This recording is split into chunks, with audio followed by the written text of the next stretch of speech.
Such a great pleasure to be with us today. There is nothing better than knowing that when the family gets together, it has the possibility to share hearts, share our minds, and build ideas for the future. I just would like to say to President Rosario Balastro how grateful we are for convening the family, for your generosity, for your national society making possible that this spirit of Solferino remains with us, remains forever, and unite our organization. Thank you sincerely.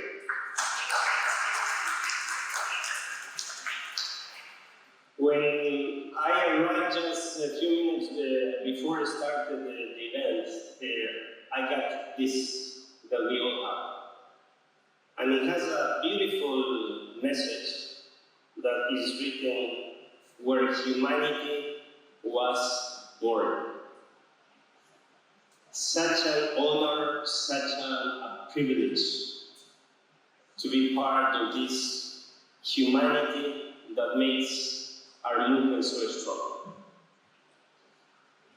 To the national societies, to express my sincere gratitude for every single act of humanity that you do in your national societies, reaching people in need, in very difficult and challenging circumstances.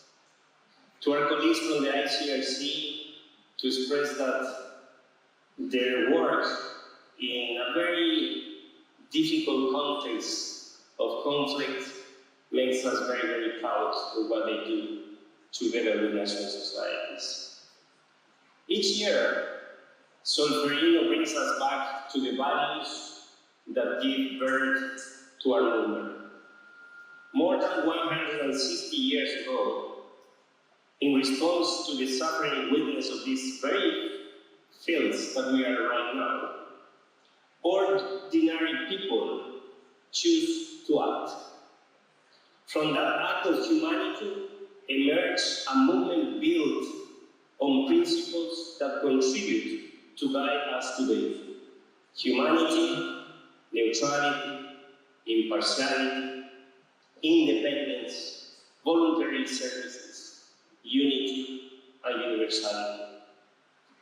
These principles have embedded and enabled generations of staff and volunteers around the globe to reach people in need, often in the most difficult circumstances. Sadly, today, 21 of our members of the family have been killed this year. All of them were doing acts of humanity. They have been targeted in one way or another, and they have been witness of what dehumanization can be. I was recently in Lebanon, and I was with the emergency medical service team. Our colleagues, every time they receive a call or they are going in the ambulances, all the team goes out, hug each other, and they say goodbye because they don't know if they are going to return.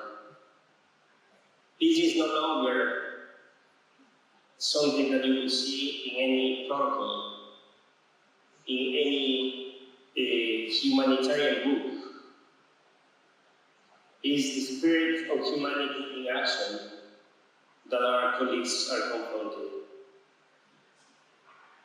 They remain our fundamental principles, our volunteers, our staff, the foundation of humanitarian action, and one of the greatest strengths of our network. Yet, we meet at a time when many societies are experiencing growing uncertainty of fragmentation. National societies are telling us we are living in a context with poly crises, one after the others. It's happening all the time, where political fragmentation, fragility is growing, where protracted crises are no longer visible, are becoming silent, where humanitarian needs are just increasing. More need of food, more need of health, more need of water, more need of psychological support, more need of refuge, more need of humanity. Communities are looking national societies to be able to respond, that the national society continue to respond. But not necessarily the world of today is framed with financial resources to meet the humanitarian needs of today's world. The challenge for national societies is just bigger, and the conditions for the national societies to deliver humanitarian services is getting smaller. While these challenges may look different from one context to another, they raise a common question. What are the conditions that allow people to live together despite their differences? This question is not new to our movement. For more than a century, our network has recognized that humanitarian action contributes not only to alleviating human suffering, of protecting dignity, but also the strengthening trust, protecting and fostering solidarity. In this sense, our fundamental principles are not only the foundation of our action, but are our most important contributions that sustain peace. Peace does not begin only with agreements and institutions.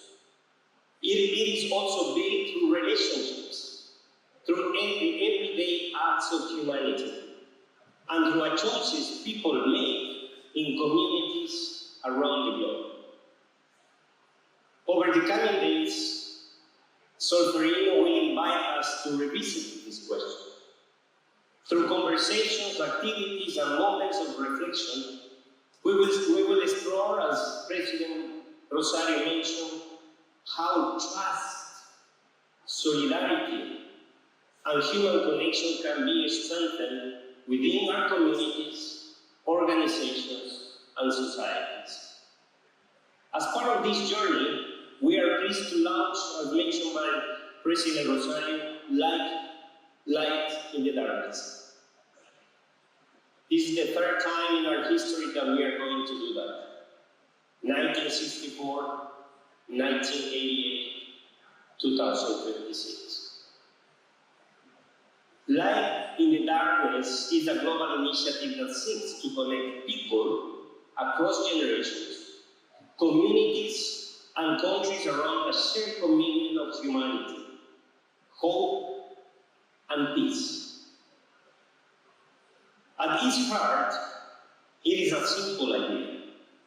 Even in difficult times, every person can contribute to creating the conditions that enable peace. This planet, our planet, the planet that we share, the only planet that we know, needs to overcome weapons and war,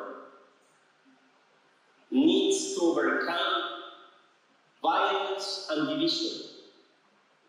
We can have the power to be actors of peace. It is written in our mission statement. It is written in who we are and what we do. We must be the promoters of peace and peacemakers. And through Solferino, we invite each of you to light the candle as is going to happen, and Solferino has always invited us share a message of hope, and invite 5 others to do the same once you go back to your national societies. And those 5 others will do the same to 5 others, and 5 others to 5 others, with messages of peace.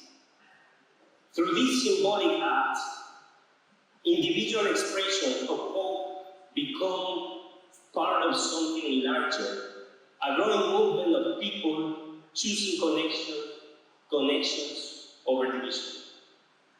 We are grateful to the Italian Red Cross Society for making it possible to launch this initiative here in Solferino. I have to say that I spoke with the President Rosario, and I prepared my statement on how I was going to convince Rosario that he will accept the idea to put light in the darkness in Solferino. My preparation was probably 2 days, and I took 20 seconds, and Rosario said, "We will do it. We will do it." And I honestly just want to say thank you, Rosario, because this is exactly, it cannot be lighted in other places of the world that it is not in Solferino, because this history of Solferino has always been what connects us and reminds us where we come from. So over the coming days, colleagues, friends, family, I invite you to connect with one another, to listen with curiosity and openness, because perhaps peace begins not with grand gestures, but with something much simpler. I hope that that simplicity of who we are, our humility of how we work, and our commitment for humanity will make peace the new way that our organization